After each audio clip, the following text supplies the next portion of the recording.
So, food dollar food, on dollar menus, at saka food cost percentage. So, marami iyon, ilang concepts yun, 4 o 5 sa isang vlog. So, muna yung food dollar.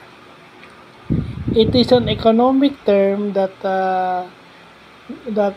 measures how much dollar is spent on food. So, baga, gaano karaming dolyar yung ginagastos o inilalabas na dolyar para sa pagkain.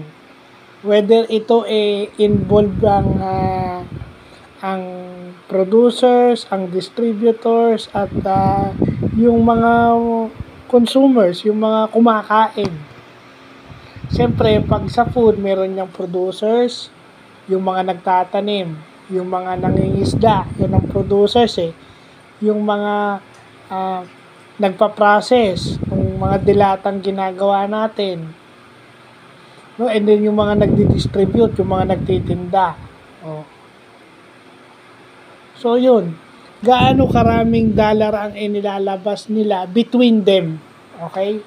Kasama na yung mga kumakain, yung ginagastos ng isang tao o ng isang pamilya o ng isang sambayanan sa pagkain, pero dollar, mini-measure yun in dollars. Yan, yun yung food dollar. Pag sinabi mo naman dollar food, sa Amerika yon dollar food. Pag sinabi mo dollar food, yun yung value meal. Value meal dito sa Pilipinas, yung mga mumurahing food items na mura, no? Yung mga dollar food or yung mga dollar menus na ang presyo lang na $1. So ibig sabihin pang estudyante, no? Pang student meal kumbaga dito sa atin. Bakit ko nalaman itong dollar food na to tsaka yung food dollar na yan? Kasi si John Sally, yung dating NBA player, meron daw NBA teams na merong mga nutritionist. At pagka may nutritionist ka, ayaw kanilang pinapakain ng pagkain na galing sa fast food o yung mga tinatawag nilang dollar food. Itinatapon daw o hindi sila pinapayagang bumili ng dollar food o yung mga pagkain galing sa fast food. Okay, yun yun. Pangatlo is yung food cost percentage. Food cost percentage, ito yung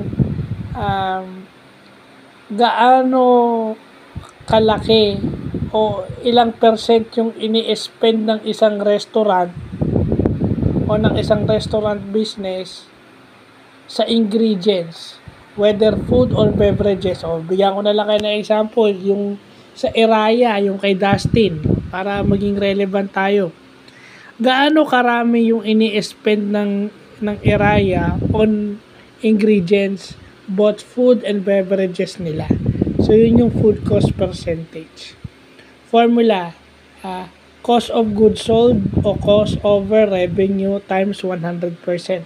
So, as percentage yun. Kasi nga, food cost percentage. So, yung presyo yung gastos nung kanilang binibentang pagkain over yung kanilang total revenue. Yeah? Yun yung ratio nun. Pero express as percentage.